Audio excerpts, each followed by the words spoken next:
आप जो कहते हैं, आप जो करते हैं, उसका उद्देश्य आपके अतिरिक्त कोई नहीं जानता कृष्ण। परंतु एक प्रश्न रह रहकर मुझे व्यग्र किए जा रहा है। अनुमति दे तो पूछ लूं? द्रौपदी, तुम मेरी सखी हो। कोई भी प्रश्न पूछने के लिए तुम्हें मेरी अनुमति लेने की कोई आवश्यकता नहीं। पूछो, क्या पूछना चाहती हो? मेरे स्वयंवर में मेरी ओर देखिए। मेरे स्वयंवर में धनुष विद्या की इतनी कठिन परीक्षा रखने के पीछे क्या रहस्य है केशव? कोई रहस्य नहीं है पांचाली। यह तो केवल मेरी एक हार्दिक इच्छा है कि तुम्हें संसार का सर्वश्रेष्ठ धनुर्धर मिले। परंतु इस युग के सर्वश्रेष्ठ धनुर्धर द्रोणशिष्य अर्जुन थे, जो लाक्षागृह की अग्निकांड में अपनी माता और भाइयों के साथ जल गए। अब तो दूर दूर तक कोई ऐसा दिखाई नहीं देता जो इस कठिन परीक्षा में सफल हो पाए। बैठो। एक विद्वान के अंत से विद्या का अंत नहीं होता। एक कुशल योद्धा की समाप्ति से युद्ध कौशल समाप्त नहीं होता। धनुर्विद्या तो अर्जुन के जन्म से पहले भी जीवित थी और आज भी जीवित है। सुनो पांचाली, इस सृष्टि में केवल एक ईश्वर है जिसका कोई विकल्प नहीं, और उसके अतिरिक्त हर किसी का विकल्प है। द्वारकाधीश, द्वारकाधीश, एक राज्य को छोड़कर मैंने इस क्षेत्र के समस्त राज्यों के राजकुमारों को पुत्री द्रौपदी के स्वयंवर का निमंत्रण भेज दिया है। महाराज, किस राज्य को आपने निमंत्रण के योग्य नहीं समझा? हस्तिनापुर को। क्या मैं जान सकता हूं कि हस्तिनापुर से ऐसी क्या भूल हो गई? हस्तिनापुर ने मेरे शत्रु द्रोण को शरण दी है। हस्तिनापुर पल पल मुझे मेरे अपमान का स्मरण करवाता है। हस्तिनापुर के ही एक राजकुमार ने मुझसे युद्ध किया था, और तो और हस्तिनापुर के ही एक राजकुमार द्वारा मैं पराजित हो चुका हूं। इसलिए हस्तिनापुर को निमंत्रण देना आपने अपनी मान मर्यादा के विरुद्ध समझा। हाँ, यही कारण है केशव। महाराज, जो इतिहास से दीक्षा शिक्षा नहीं लेते, उन्हें इतिहास दोहराने का दंड भुगतना पड़ता है। मैं आपका तात्पर्य नहीं समझा केशव। आपको शायद स्मरण होगा कि काशी नरेश ने भी कुछ ऐसी ही भूल की थी। उन्होंने अपनी तीनों कन्याओं के संबर में हस्तिनापुर को निमंत्रण नहीं दिया था। गंगा पुत्र भीष्म ने इसे हस्तिनापुर का अपमान समझा और स्वयंवर में आकर अपने बाहुबल द्वारा वो तीनों राजकुमारियों को हस्तिनापुर ले आए। गंगा पुत्र भीष्म आज भी जीवित हैं और हस्तिनापुर की मान मर्यादा उन्हें आज भी उतनी ही प्रिय है, और जहां तक मैं जानता हूं, उनकी भुजाओं में आज भी उतना ही बल है।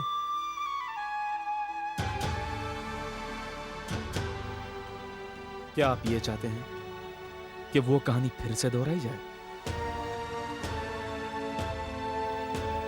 महाराज, ये आपकी पुत्री के भविष्य का प्रश्न है। ऐसा कोई कार्य मत कीजिए जिससे शुभ घड़ी में विघ्न पड़ जाए। आप ठीक कह रहे हैं केशव। मैं ये भूल करने जा रहा था, किंतु ये मेरा सौभाग्य है कि आप यहां उपस्थित थे, अन्यथा मैं ये भूल कर भी देता। मैं आज ही हस्तिनापुर के राजकुमारों को न्योता भेज देता हूं।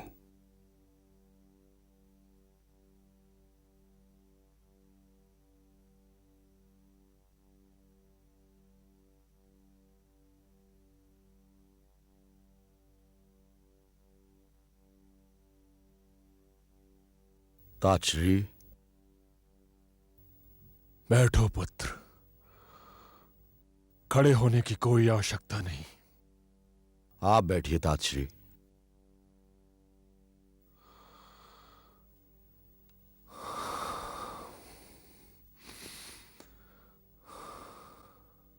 क्षमा चाहता हूं ताजश्री, हमने आपको कष्ट दिया। धृतराष्ट्र, तुम हस्तिनापुर के महाराज हो और मैं हस्तिनापुर का प्रहरी। महाराज जब चाहें प्रहरी को बुला सकते हैं। मुझे कोई कष्ट नहीं हुआ। विदुर, आज्ञा महाराज। तुमने ताजश्री को कुछ बताया? नहीं महाराज। क्यों? कुछ बातें ऐसी होती हैं जो महाराज के मुख से शोभा देती हैं।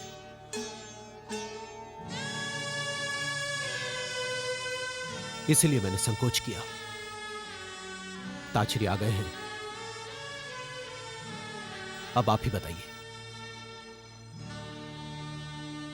ताजश्री,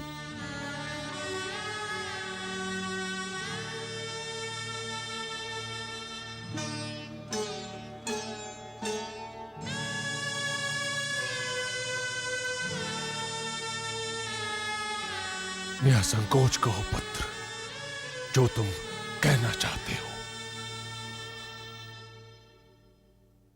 ताजश्री, हमने बड़ी आशा के साथ पुत्र युधिष्ठिर को हस्तिनापुर का युवराज घोषित करने का निर्णय किया था, किंतु मृत्यु के निर्दयी हाथ हमारे पुत्र युधिष्ठिर को हमारे हाथ से छीन ले गए।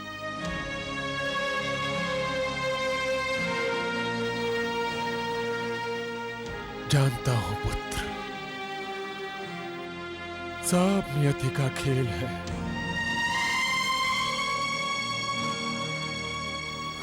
हम क्या कर सकते हैं? कदाचित हस्तिनापुर के भाग्य में युधिष्ठिर जैसा युवराज नहीं लिखा हो। इसी का तो रोना है ताजश्री। परंतु ताजश्री, हस्तिनापुर युवराज विहीन तो नहीं रह सकता ना।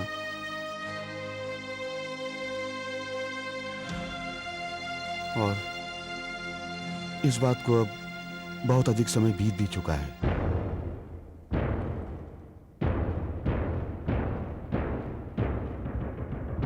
बोलो पुत्र, तुम क्या कहना चाहते हो?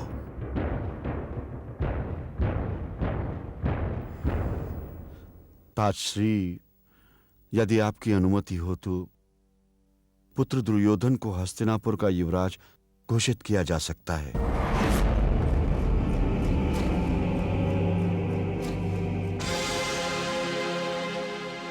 वो ज्येष्ठ राजकुमार भी है और अब उसका अधिकारी भी है।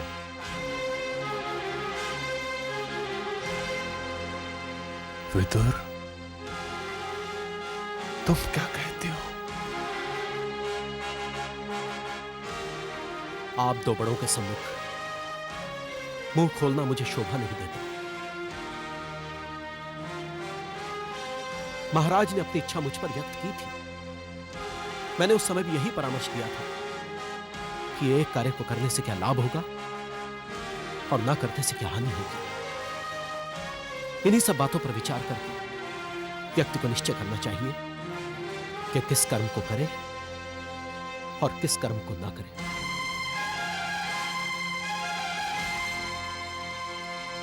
हमें तो अब पुत्र दुर्योधन को युवराज ना घोषित किए जाने का कोई औचित्य नहीं दिखाई देता ताजश्री।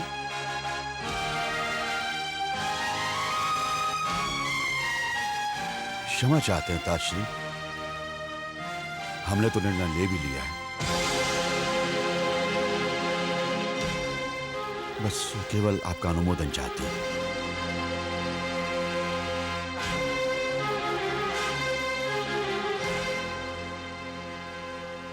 महाराज, जब आपने निर्णय ले ही लिया है तो तर्क वितर्क की कोई आवश्यकता नहीं।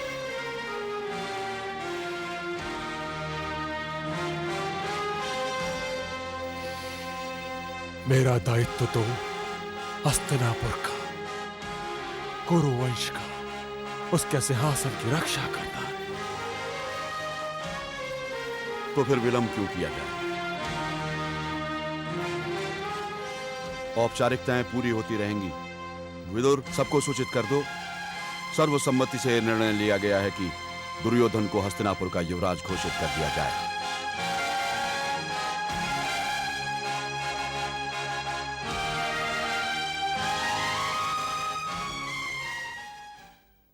महाराज की जय हो। पांचाल नरेश महाराज द्रुपद की पुत्री के स्वयंवर का निमंत्रण लेकर उनका दूत आया है और महाराज से मिलना चाहता है।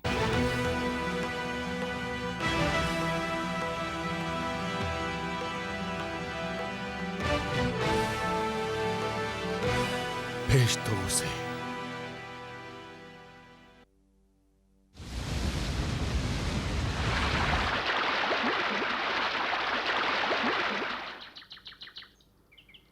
देवी कृपी। क्या हुआ स्वामी? बहुत क्रोधित लग रहे हैं आप। देवी चलो यहाँ से, अब हम यहाँ नहीं रहेंगे। परंतु क्यों? द्रुपद का निमंत्रण स्वीकार करके मेरा अपमान किया है हस्तिनापुर ने। निमंत्रण?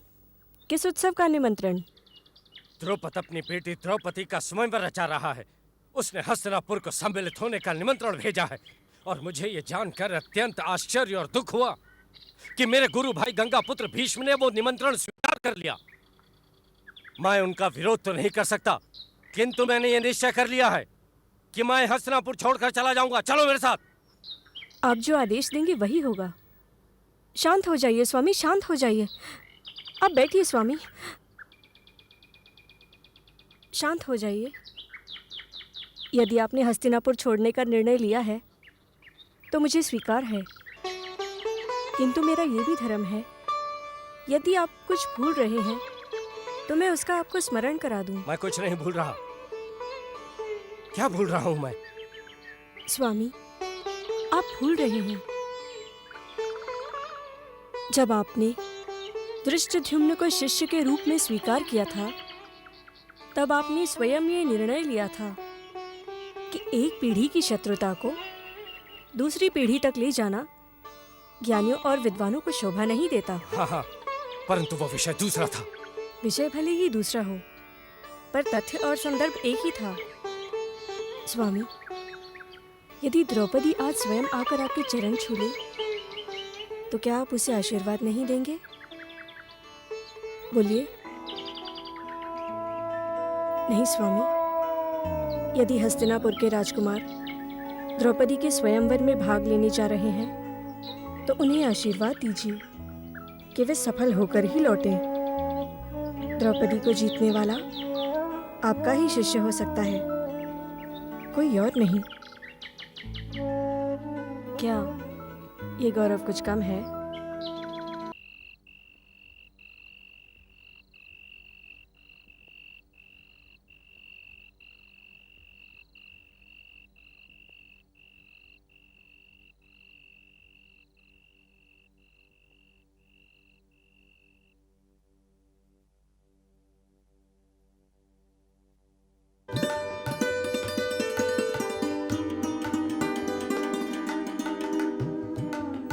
देवी भानुमति,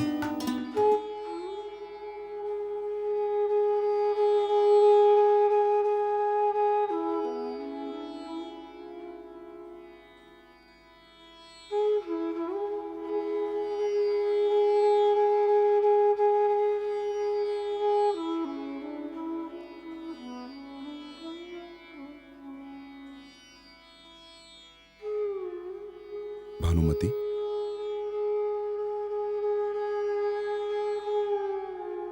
क्या बात है?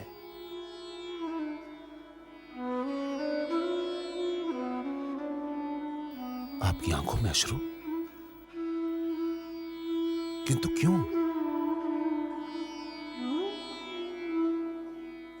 आपको तो गर्व होना चाहिए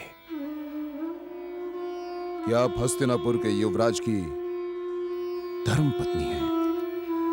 मुझे गर्व है स्वामी, इतना स्वयं पर नहीं जितना आप पर।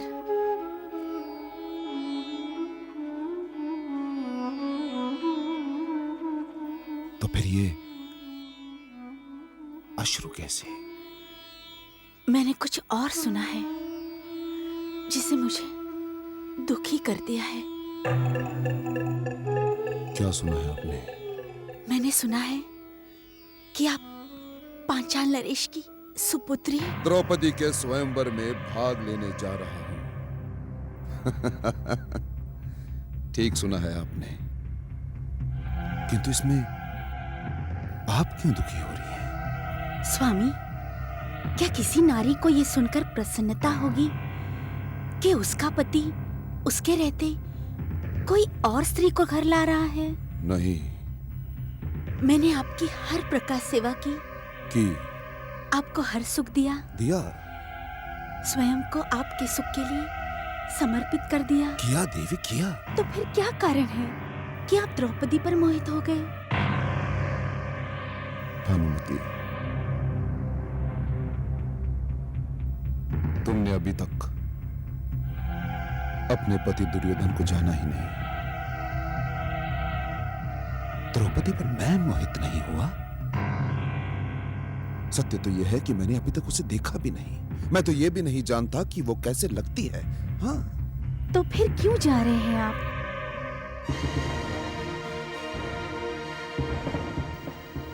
क्यों जा रहा हूं?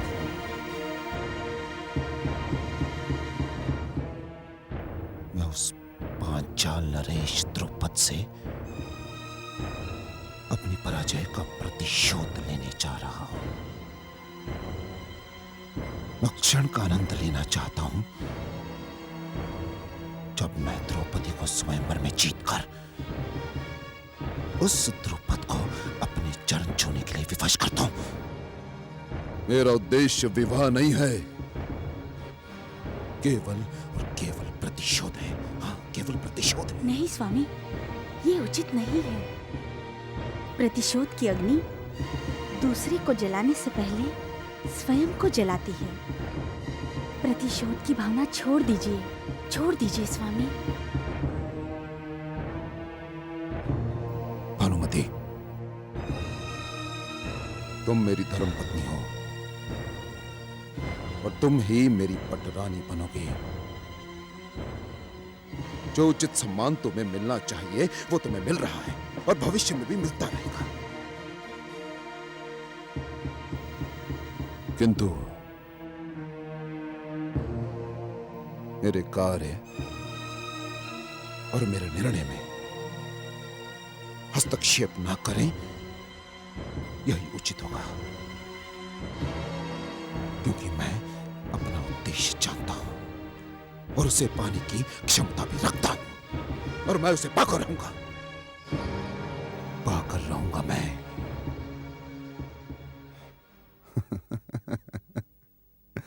किंतु आप चिंता न करें, अपने पति पर विश्वास रखें। दुर्योधन केवल आपका है और आपका ही रहेगा। हाँ, आपका ही रहेगा।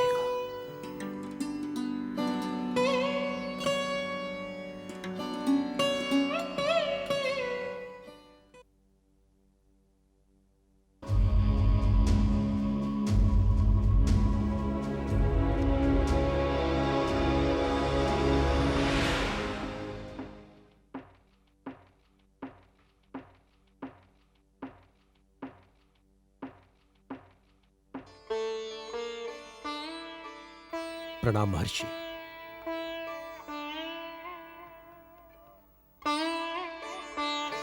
आइए।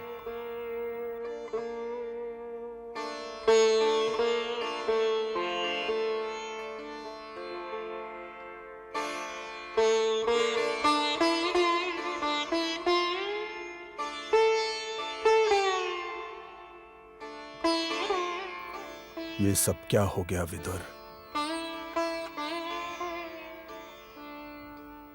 मेरा हृदय फटा जा रहा है।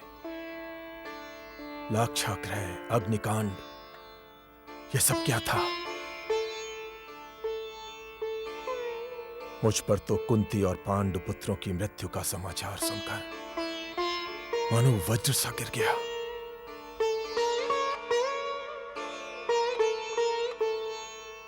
हाँ महर्षि, इस भयानक दुर्घटना की कोई कल्पना भी नहीं कर सकता था। मैंने आपको तुरंत सूचित करने का प्रयत्न भी किया, परंतु आप साधनावस्था में थे।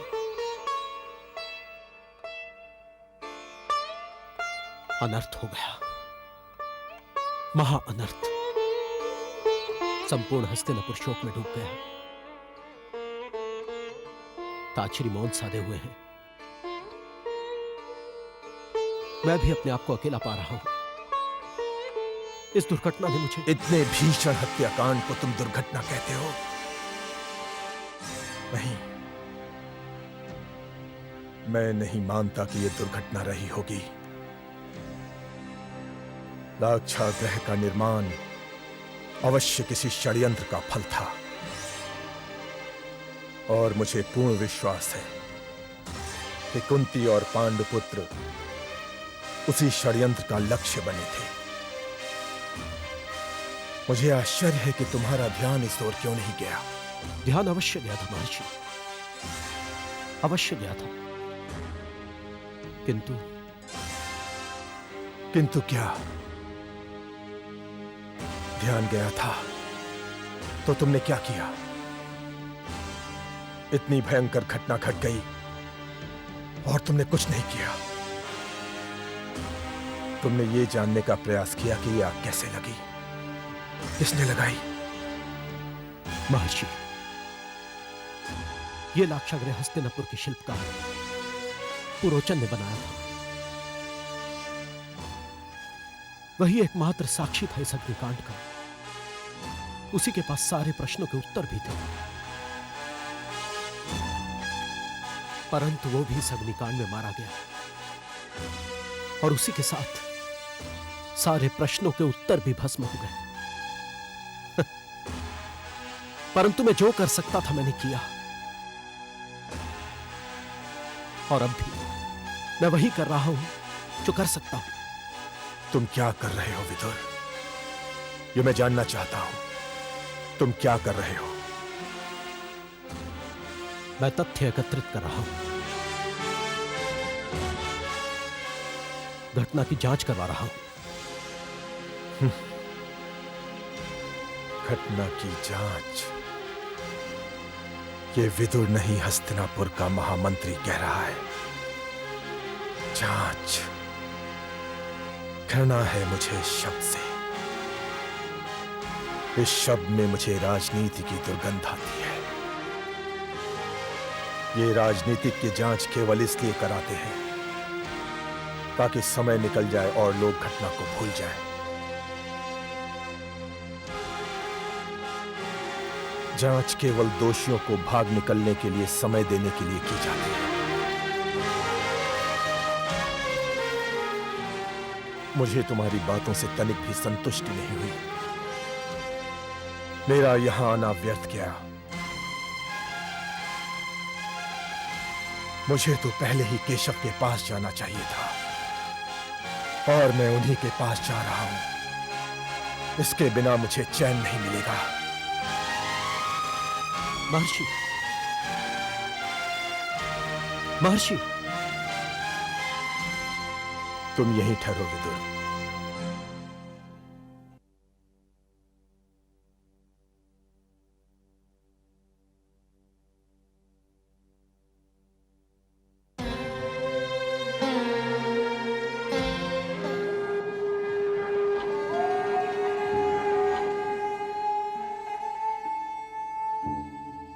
ऋषिवर, जो घटा है वो तो घटने ही वाला था। उसे घटना ही चाहिए था। जिनके भाग्य में जो लिखा होता है वही होता है। जिनके भाग्य में अग्नि की भेंट चढ़ना लिखा होता है उन्हें कोई बचा नहीं सकता, और जिनके भाग्य में अग्नि से बच निकलना लिखा होता है उन्हें कोई जला भी नहीं सकता। ये सब मैं भी जानता हूं केशव,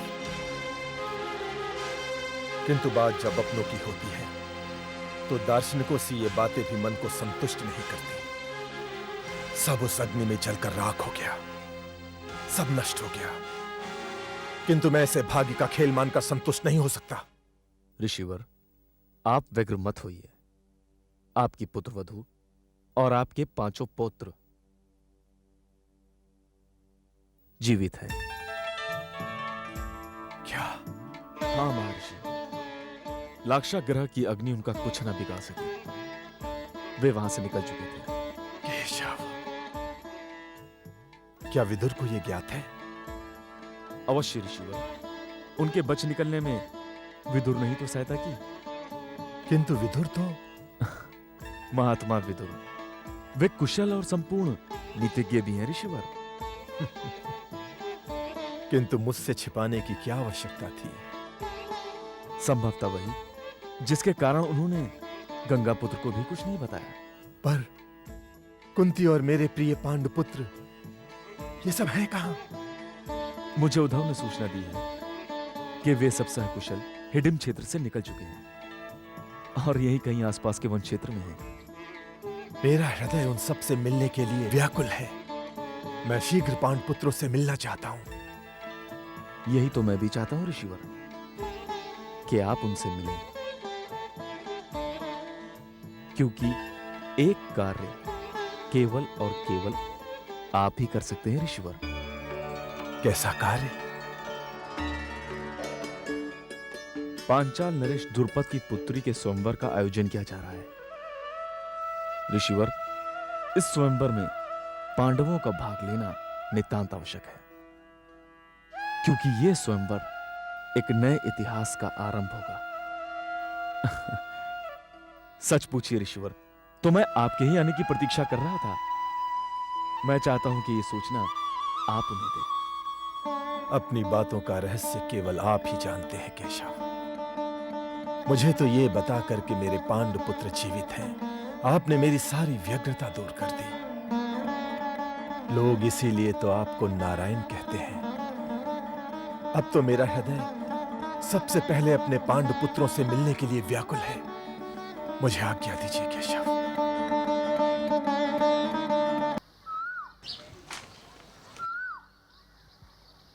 भिक्षाम देहि।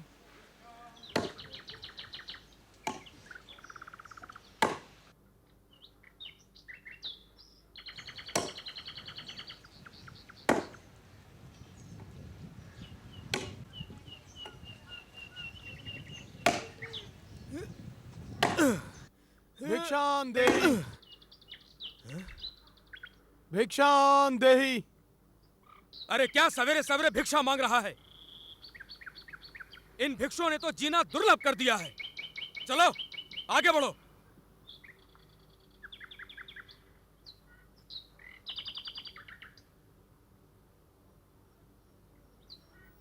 शिव शिव, आपका कल्याण हो। मैं अपनी भूल के लिए क्षमा चाहता हूँ। अरे क्या क्षमा चाहता है? चलो हटो यहाँ से, आगे बढ़ो, जाओ, हटो यहाँ से, हटो, जाओ यहाँ से। हटिए भैया, हटिए, अनुज रुक जाओ। बड़े भैया का अनुज, अनुज रुक जाओ। ये क्या कर रहे हो? अनुज रुक जाओ, अनुज, अनुज रुक जाओ, रुक जाओ अनुज। मैं आप लोगों से क्षमा चाहता हूँ, क्षमा चाहता हूँ मैं आप लोगों से, क्षमा चाहता हूँ। चलो चलो अनुज, चलो चलो।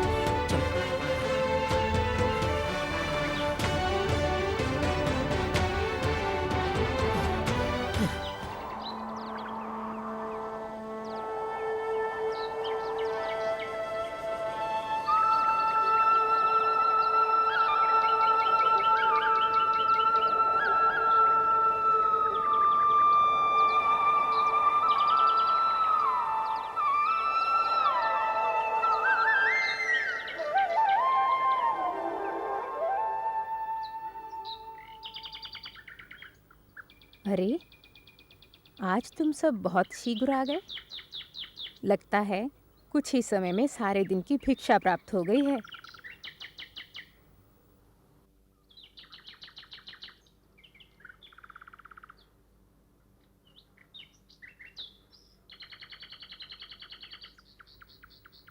क्या हुआ?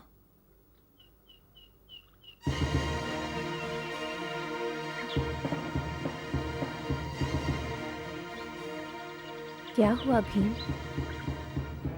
क्या भिक्षा नहीं मिली? नहीं,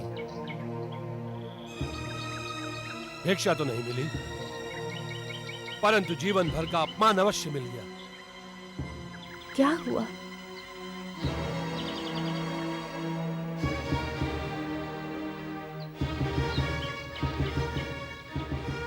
युधिष्ठिर, तुम तो कुछ बोलो पुत्र, क्या हुआ?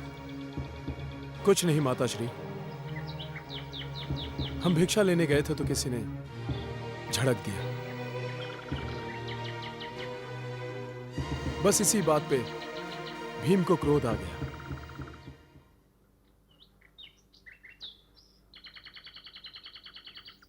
उस पर क्रोध नहीं आया माता, स्वयं पर क्रोध आया। स्वयं से लज्जा हुई, स्वयं से प्रथम बार घृणा हुई माता। माताश्री, क्या हम इस संसार में इसलिए आए हैं कि हमें भीख मांगनी पड़े? हस्तिनापुर का होने वाला युवराज युधिष्ठिर, क्या उसने संसार में इसलिए जन्म लिया है कि उसे गली गली भटकना पड़े?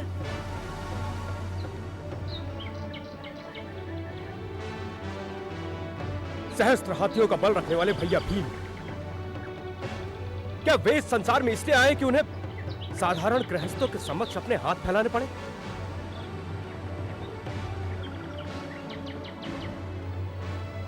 महान गुरु द्रोणाचार्य का शिष्य अर्जुन, क्या उसने इसलिए धनुर्विद्या प्राप्त की कि उसके हाथ में धनुष बाण की जगह कमंडल हो?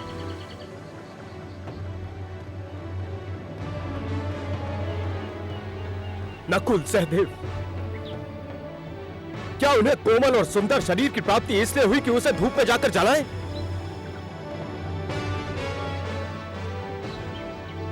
नहीं माताश्री, नहीं, बहुत हो चुका, बहुत।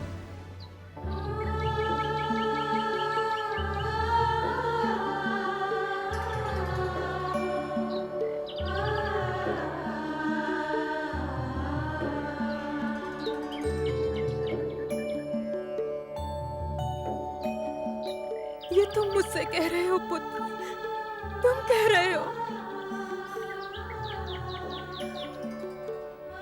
परंतु मैं किससे कहूं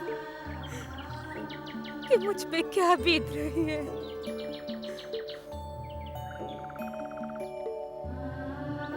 किससे बताऊं जब मेरे लाडले राजकुमार हाथों में भिक्षा पात्र लेकर भिक्षा मांगने जाते हैं तो इस माँ के मन में कितनी कटारी चल जाती है।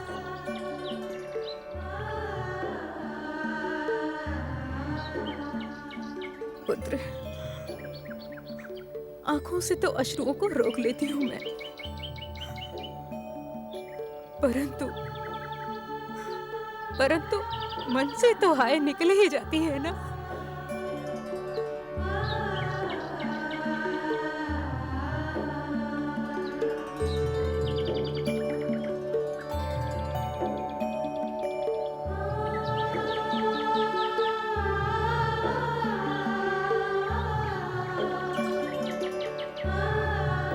क्या करें पुत्र, समय बहुत बलवान होता है, जो करवाए कम है, जो दिखाए देखना पड़ता है।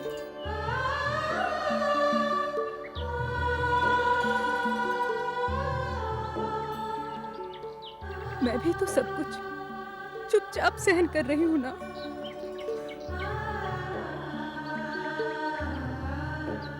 तुम सब भी चुपचाप सहन करना सीखो। सहनशीलता की भी एक सीमा होती है माताश्री, और क्यों सहन करें, कब तक सहन करें?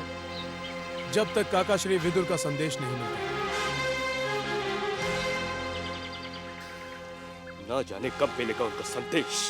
असंभव, यह असंभव है कि काका श्री को हमारी स्थिति ज्ञात न हो। उन्हें अवश्य अवसर की प्रतीक्षा होगी, और जब तक उनकी ओर से कोई संकेत नहीं मिल जाता हम कर भी क्या सकते हैं? क्यों नहीं कर सकते? क्यों नहीं कर सकते? हम लोग हस्तिनापुर जा सकते हैं, और दुर्योधन और शकुनी को उनकी धृष्टता का दंड दे सकते हैं। उन्हें बता सकते हैं कि हम विनम्र हैं, कायर नहीं। मंझले भैया ठीक कह रहे हैं माता श्री, हमने कोई अपराध नहीं किया है। हम क्यों अपना मुंह छुपाते फिरे माता श्री? हमारे साथ षड्यंत्र हुआ है माता श्री, हमारे साथ छल हुआ है, और उसका लक्ष्य बने हम कोई दूसरा नहीं। बस अर्जुन बस, बहुत हो चुका। अब मैंने निर्णय ले लिया है, मैं हस्तिनापुर जा रहा हूँ अकेला। कोई आए या ना आए, मैं अकेला जा रहा हूँ। क्या कहा तुमने? अकेले चले जाओगे तुम? भीम, ये शब्द तुम्हारे होठों पर आया कैसे?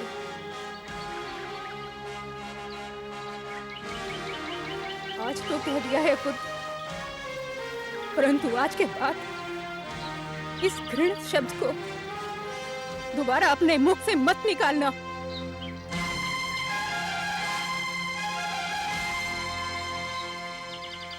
सबसे महान शक्ति एकता में होती है पुत्रों,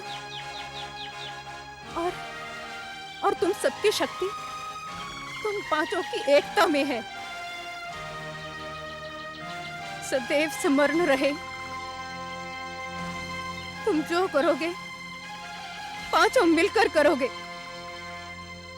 दुख सुख पांचों के लिए होगा, किसी एक के लिए नहीं। मृत्यु की यात्रा तक तुम सब साथ में रहोगे पुत्रों, साथ में।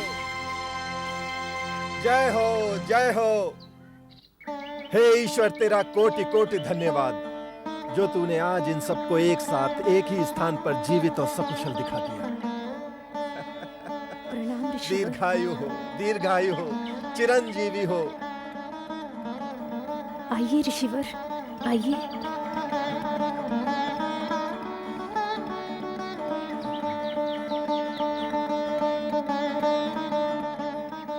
ऋषिवर, आपको कैसे ज्ञात हुआ कि हम सब यहाँ पर हैं?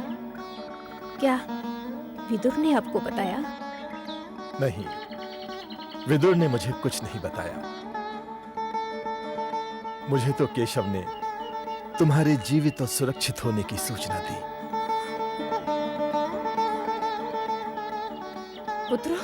पुत्रों, यदि केशव हमारी स्थिति से वंचित हैं, तो हमें चिंता करने की कोई आवश्यकता नहीं है। उन्होंने मुझे तुम्हारे पुत्रों के लिए एक संदेश देकर भेजा है। ऋषिवर, क्या संदेश भेजा केशव ने? केशव ने कहा है कि पांचाल नरेश की सुपुत्री द्रौपदी का स्वयंवर हो रहा है और उसमें तुम सबको भाग लेना है। केशव का विचार है कि तुम सबका पांचाल पहुंचना अनिवार्य है। उनकी इच्छा हमारे लिए आदेश समान है गुरुदेव। ऋषिवर, काका श्री विदुर ने हमसे कहा था कि जब तक उनका कोई संदेश ना आ जाए, हमें इसी प्रकार ब्राह्मण वेश में रहना होगा। तो फिर क्या हम स्वयंवर में इसी वेश में भाग लेंगे? यदि विदुर ने ऐसा कहा है तो अवश्य उसका कोई कारण होगा, और यदि कोई कारण है तो जब तक विदुर का कोई संकेत ना मिले, तुम सबको ब्राह्मण वेश में ही रहना होगा। ऋषिवर, केशव कहाँ है? द्वारिका में, परंतु मुझे पूर्ण विश्वास है कि वो पांचाल अवश्य पहुंच जाएंगे। केशव से तुम्हारी भेंट द्रौपदी स्वयंवर में ही होगी।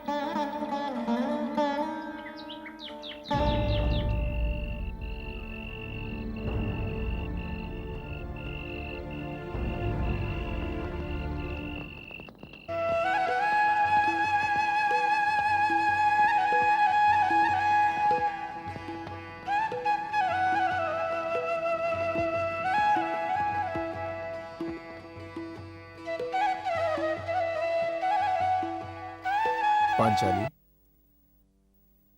केशव, मैंने अभी अभी आपका ध्यान किया था। कृष्णा, कृष्ण का जब भी स्मरण करोगी, उसे सदैव ही अपने निकट पाओगी। कल तुम्हारा स्वयंवर है, क्या चल रहा है तुम्हारे मन में? सच पूछे तो मैं एक विचित्र द्वंद में हूं। द्वंद? कल स्वयंवर में मुझे जो जीतेगा वो मेरे जीवन का स्वामी होगा। मैं अपना सारा जीवन उसी के साथ निभाऊंगी। पांचाली, यही नीति है, यही कर्म है और यही नारी का धर्म है। मैं जानती हूं, परंतु मैंने कभी अपने आप को साधारण नहीं समझा। पांचाली, तुम कोई साधारण कन्या हो भी नहीं। इसी बात की चिंता है कि कल जो व्यक्ति मेरे जीवन में आएगा वो कौन होगा, कैसा होगा। तुम्हारे जीवन में कोई भी साधारण व्यक्ति प्रवेश कर ही नहीं सकता। कोई भी साधारण व्यक्ति कल के स्वयंवर में सफल हो ही नहीं सकता। जिस कल के लिए तुम चिंतित हो, उस कल के लिए मैं भी व्यग्र हूं। आने वाला कल जितना महत्वपूर्ण तुम्हारे लिए है, उससे कहीं अधिक महत्वपूर्ण मेरे लिए है। जानती हो पांचाली, कल मेरे अभियान का शुभारंभ है। केशव, केशव,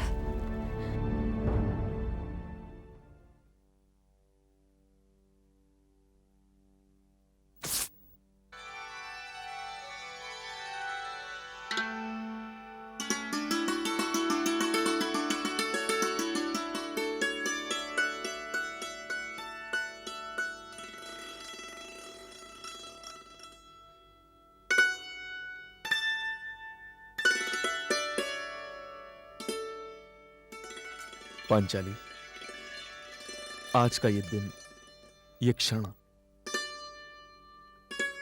मुझे सदैव याद रहेगा कि तुमने मेरे अंगूठे पर अपने आंचल का चीर बांधा। इस चीर का ऋण है मुझ पर,